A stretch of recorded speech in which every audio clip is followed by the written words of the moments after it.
Hi folks, Cyclops FPV here. Welcome to my channel. This is just a very quick unboxing, and later on in the video I'll give you some flight footage of this wonderful little Ripper, the Mobula 8. So what you get in the box, you get the quad, you get this 4 extra props, which are the GemFam Hurricanes. You get a prop removal tool, a couple of screws and bits, a screwdriver, and this is a funny little thing, an XT30 to a PH2 connector, in case you want to fly 1S. You get the Caddx camera, which is already on the quad. I think it's 1200 TV lines, and you get the little control board that goes with it, so you can mess around with the settings.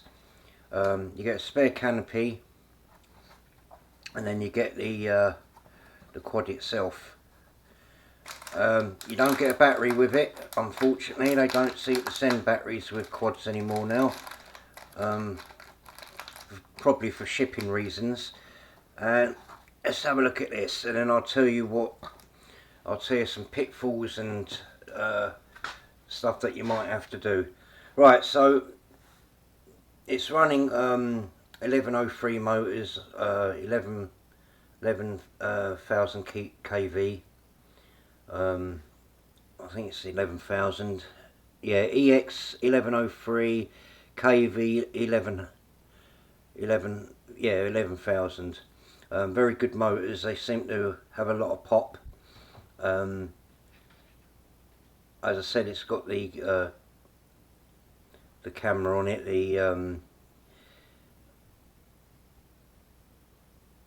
what is it, I've forgotten already, the Caddx Ants. Not the best camera in the world, but especially if you're going to mess around with the back of it, you want to put the lead in there. It's a right royal pain in the bum to do. You have to have the camera tilted right away backwards, or better still, take the canopy off.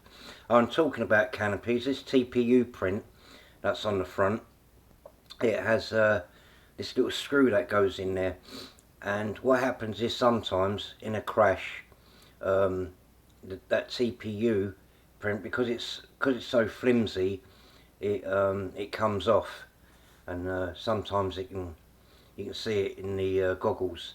So what I suggest you do is get a very small washer, and put the washer on top, in between the screw, to hold the TPU mount down. But you're going to need a longer screw to properly do that. You might get away with using the original one. I find them a bit too short, because for some reason they use very high rubbers on this, and I don't know why that is. Maybe for extra vibration dampening, but or even better, just take the TPU print off. You don't really need it. You don't get it with any other canopy. I believe that they use this on the Crux series, and I think some of the Walk Snail series as well, probably. Frame, right? Well, the frame I had to mod. It's a very strange frame. They got these 4 holes at the end, and they're not filled in underneath. They're very flimsy. I mean, they're strong enough, but I've already had the prop hit the ring just by picking it up. So yeah, I think they could have filled these in a little bit. I'm not sure what the holes are for. But regarding the frame, I had to put this on there. This is actually off, I think it was Happymodel Mantis 85. Now this comes with a brace that goes across here, and the idea is you put like a battery in that's going to fit. Well, the only battery I had was a Beta FPV 352 cell battery, and that's not going to be any good for a decent flight. So I had to cut the frame down. It's the only way I could do it in order to fit the battery. And then luckily there's slits in the frame there, enough for you to put well, quite a big battery strap for it. I mean, this is only about 10 mil. I reckon you can get about 15 mil in there, and just cut this strap down, you know, enough just to hold the battery. So that's what I did, and it hasn't really made the frame any less weaker. I suppose it would if you were to bend it that way, but yeah. The other funny thing is they've see, when you had the cross braces going in there, it made it very awkward to get to the USB. I mean, I could still do it with a standard charge cable, or data cable rather, but it did make it a bit awkward. So I've eliminated that problem now. I can get in there quite easily. I can also go right up to 657. Well, they reckon 650 is the highest battery you can go, and it still felt light to me in the air. So I suppose you could go 720 or up to 750, maybe even 8 in the 800s. But yeah, it will fit now. And this ain't the greatest strap in the world, but it worked. Other things to note, I think it's the X12 flight boards all in one. I think that's what it is. And this is now you want to be careful. Now this was advertised as ELRS version 2, so I spent ages and ages trying to bind this. This is running new beta flight software. I think it's 4.3 or 4.4. So yeah, I couldn't bind it, and then it wasn't until later on I realised on the side of the box it's actually got version 3 written on there. So I had to get I had to use my other transmitter that I've got version 3 on there and bind it to that, and it was it bound straight away. But yeah, so be careful. This is an SPI receiver in here. There's a ceramic antenna. They also do a UART version as well. So yeah, when they come back in stock, you'll have to you got a choice of 4 different types. There's Crossfire, FR Sky, then you've got the different versions of the ELRS. The older ones will be on version 2. The newer ones would be on UART. This one was in between. This was this is the SPI, but version 3. So even though it's advertised as version 2. So yeah, be careful about that, because you never know what you're going to get basically. They seem to advertise one model only, and you never know what version of ELRS you're going to get. Personally, I would have preferred the UART version, but you know, that way you can put a Cadix Walk Snail or HD0 on it. But because of the ceramic antenna on here, you can't put a Walk Snail unit on it, because obviously it will block the antenna. The frame I don't really care about, because I've already got another Beta FPV frame that I'm going to be using. Using the same gear that Angry Don has done on one of his really fast Rippers, the 2S Ripper.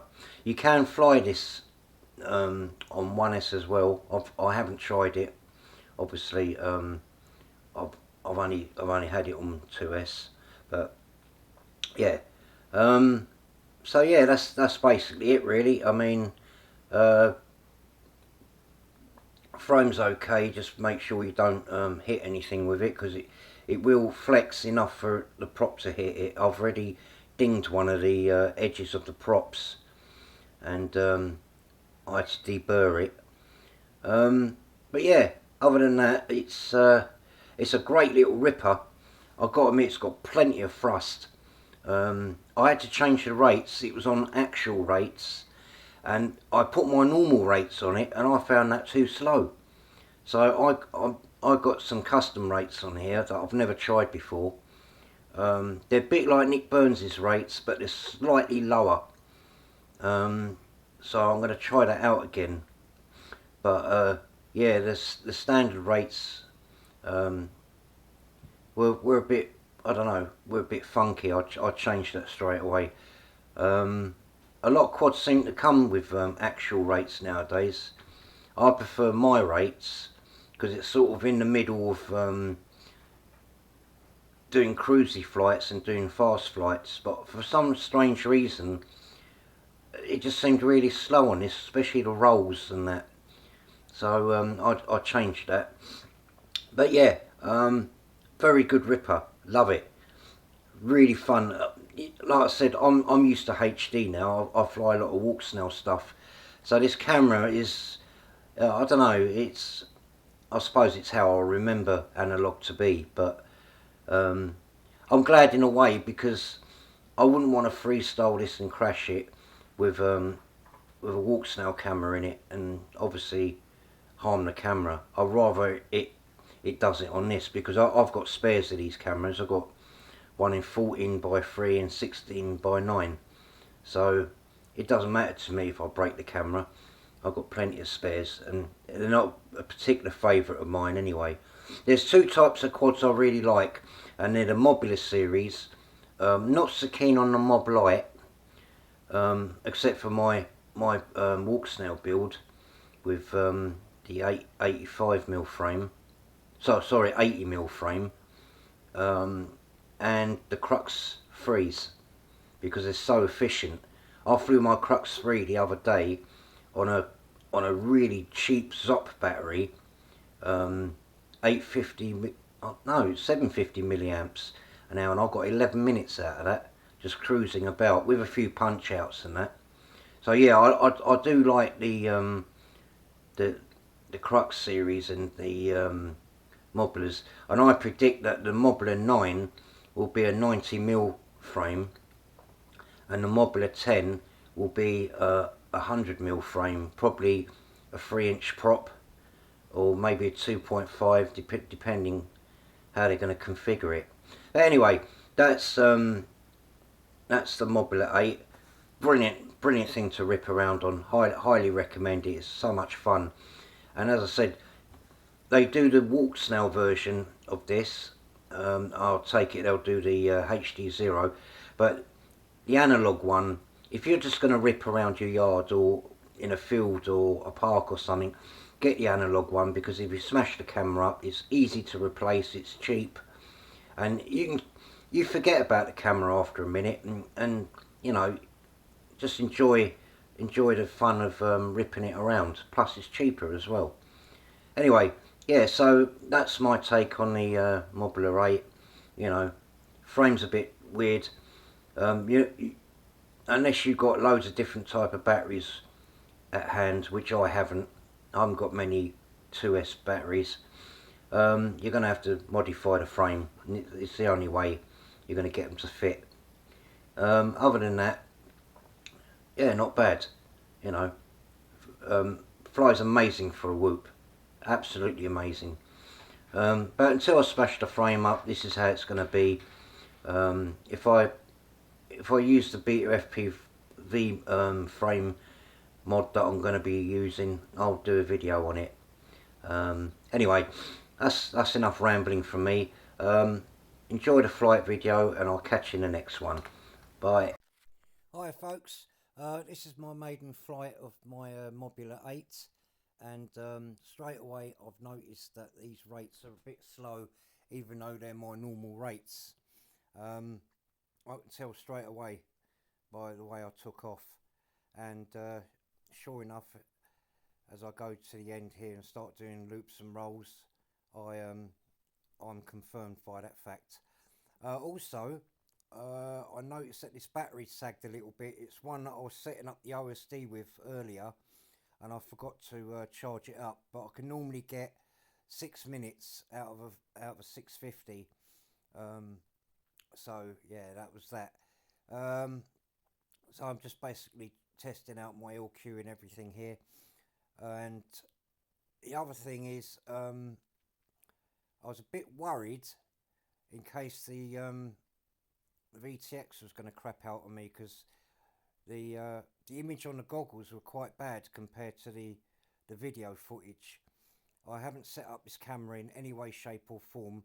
I noticed the reds and the greens need a little bit of working on, but yeah, it seemed all right. Well, at least going by the video anyway. The other thing I've noticed with this as well is, although it's quite punchy and everything, it has got a couple of funny traits, like here. That was meant to be a split S, and I noticed it just curved around too much. Maybe that was me, but it does it sometimes, and sometimes it doesn't. But yeah, see, the rolls are a bit slow for my liking. I'm gonna have to set another profile up. Yeah, it flies smooth and fast, and it's got plenty of punch, and yeah, it seemed okay. I got a little bit of fettling about to do with it, but other than that, it's nearly there. It gave me good range. I set the camera at 100 milliwatts, and I've set the transmitter to 100 milliwatts. As I said, this is just a maiden flight. It's just to check that everything was working all right, and yeah, quite pleased with it. I'm mainly going to be using this for ripping around, because I've got another frame intended for this, and it's an open prop frame, not a whoop. So I'm really not bothered if I end up sort of like hitting stuff with it. But yeah, it's got plenty of thrust and punch. Quite pleased with it. It's just the camera lets it down a little bit, I think. It could be my goggles though. I'm flying this on my on-way goggles. Usually I fly it on my Sky Zones, but that's got my HD system in it at the moment, so I'm just using these. I did get it sorted out. I think it was one of the antennas was playing up a bit. I haven't got a patch antenna on this. I've got two Omnis, and the video seems a lot better, so I don't know if it's anything to do with that. I had to cut the battery strap down, as I probably previously mentioned, in order to fit the battery and get to the USB port a little bit easier. But yeah, I'm really pleased with this. It's going to be a good little ripper. Didn't feel too heavy in the air. Felt quite light actually. So yeah, job's a good one. But highly recommend this. It's good for mucking about and ripping about, and generally just bumping into stuff. Like I said, you can always change the frame for a better one. Anyway, thanks for watching guys. I'll catch you in the next one. Bye.